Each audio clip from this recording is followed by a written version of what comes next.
pai brasileiro, ele abriu o caminho para as grandes conquistas do país no automobilismo mundial. Há 40 anos ganhou o primeiro de seus 2 títulos na Fórmula 1 e teve o privilégio de ter essa conquista narrada pelo próprio pai. Bicampeão do mundo, Emerson Fittipaldi relembra agora os momentos difíceis, as vitórias e fala o que viu nas pistas e na vida. Mais ou menos quando eu tinha 3 anos de idade e meu pai comprou um MG 4 portas, preto com estofamento vermelho. Era a coisa mais linda. E a primeira vez que eu tive contato com carro de corrida foi com 5 anos, quando meu pai me levou para Interlagos com a minha mãe. Eu vi passar um carro de corrida que eu lembro e eu imaginei, é isso que eu quero fazer na vida. Eu quero ser um dia um piloto de carro de corrida.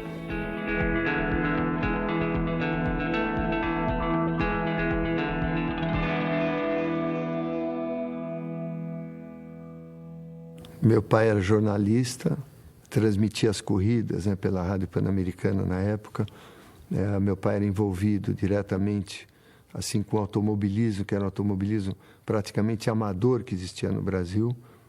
E a minha mãe também chegou a correr numa corrida de 24 horas em 1953. Então a nossa vida, a minha vida, sempre foi ligada ao automobilismo pela amor e paixão que meu pai sempre teve pelo automobilismo.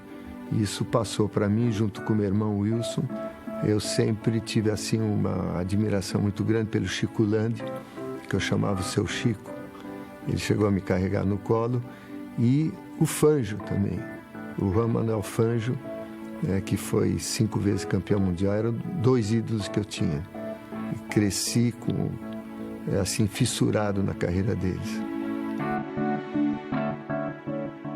Meu pai não tinha condições de me ajudar e eu, quando tinha 13 anos, o Wilson trouxe da Europa, com 14 anos, um volante de Fórmula 1 de couro e eu comecei a fabricar esse volante. Aí do volante eu comecei a fabricar kart, pude me autopatrocinar para correr. Aí depois eu fiz o Fórmula V, fizemos um protótipo. Eu vendi um Volkswagen que eu tinha na época, um carro de rua, uma picape e o Fórmula V. E cheguei na Inglaterra, deu dinheiro justo para comprar o Fórmula Ford. E não podia bater. Se batesse, ia voltar para o Brasil. Eu tinha que ganhar, sem bater. E eu fui assistir a Corrida dos Campeões em Brands Hatch. Aí lá no paddock de Brands Hatch, eu vi Jack Stewart, Graham Hill, Denny Hulme, que eram assim os monstros, os mitos da Fórmula 1. Isso foi em 1969, o ano que eu cheguei. E eu não imaginava que em 1970, exatamente um ano depois, eu estaria correndo junto com eles.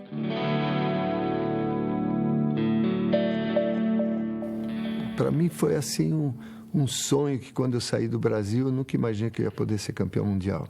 E em 1972, quando eu estava na Lotus, começou a dar tudo certo. De repente, eu falei, tenho chance de ser campeão mundial. E cada corrida que passava era uma pressão maior, até o Grande Prêmio da Itália, em Monza, que foi o dia que eu ganhei o primeiro mundial. Foi muita emoção, muita comemoração. E foi assim fantástico. Meu pai estava lá transmitindo a corrida direto. Tem a transmissão dele, que é muita emoção de ver ele transmitindo as minhas últimas voltas.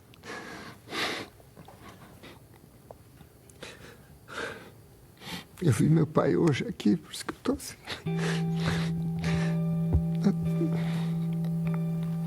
Ele está com 92 anos, ele falou, puxa, que bacana que você vai fazer o Fantástico, filho.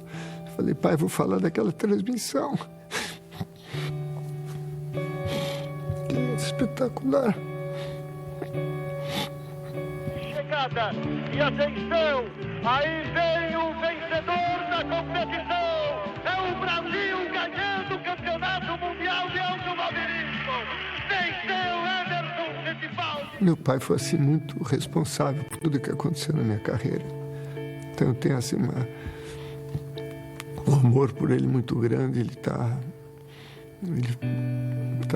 sempre participou de mim até hoje. Antes de eu vir para cá, eu fui almoçar com ele aqui antes de vir. Nós já tínhamos uma tradição, antes de ir para a Europa, de construir kart, Fórmula V, protótipo de corrida aqui no Brasil. E quando o Wilson entrou na Fórmula 1 em 1974, ele falou, vamos tentar fazer um Fórmula 1 brasileiro. O Vone Atala, que era presidente da Copersucar, acreditou no projeto. Foi um projeto muito difícil e que demorou mais ou menos 5 anos para estar na melhor fase da equipe, que foi em 1980, foi o melhor ano nosso, porque uma equipe de Fórmula 1 você não faz da noite para o dia. E quem faz a equipe são os membros da equipe, quem faz o carro ser bom são os membros da equipe. Mas o brasileiro na época, tanto a imprensa brasileira, era uma coisa muito nova para o Brasil, não entenderam o nosso projeto, virou até gozação, o açucareiro, o Copersucar, na época. Então hoje em dia eu tenho certeza que a gente seria muito mais respeitados com o que nós conseguimos alcançar naqueles 5 anos de equipe. Eu acho que eu tive vários momentos muito difíceis,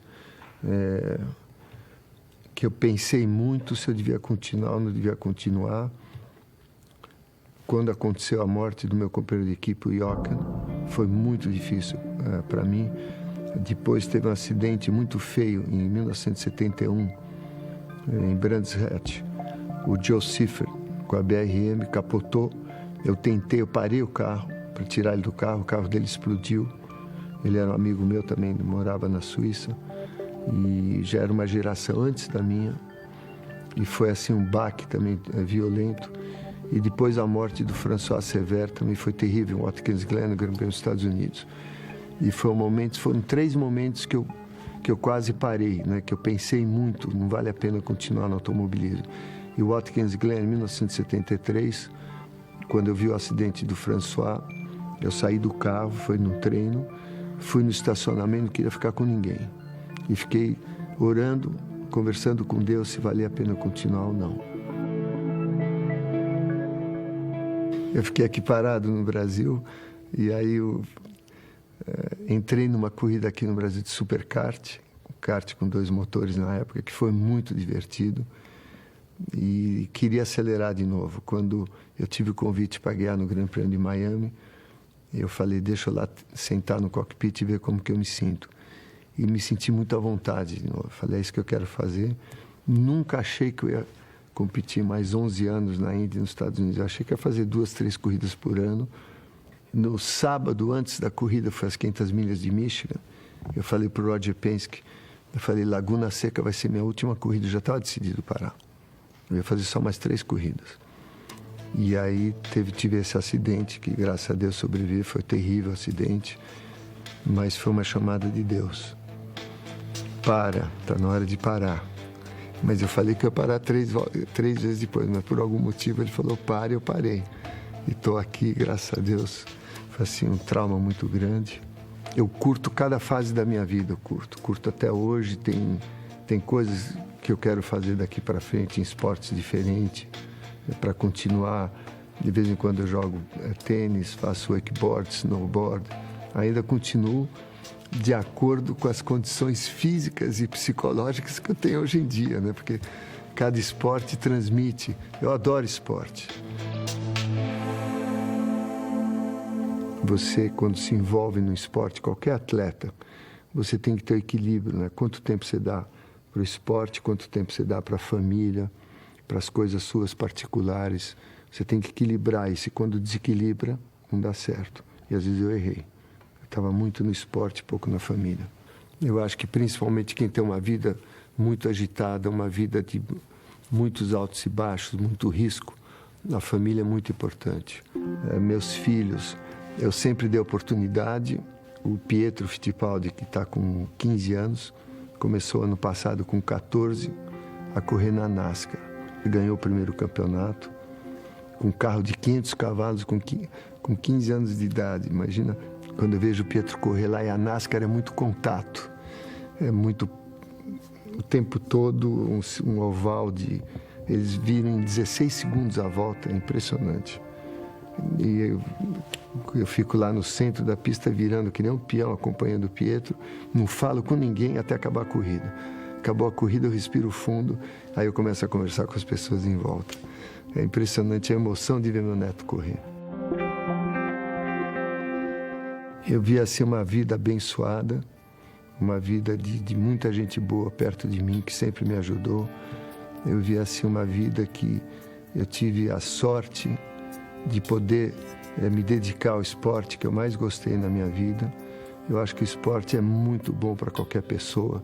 Então eu vejo, às vezes, uma criança jogando futebol na rua, aqui no Brasil, falando, de repente ele vai ser um craque, de repente ele vai conhecer o mundo, de repente ele vai ter tudo que ele gostaria de ter na vida e principalmente ter a grande oportunidade de ser um campeão no esporte que ele mais ama.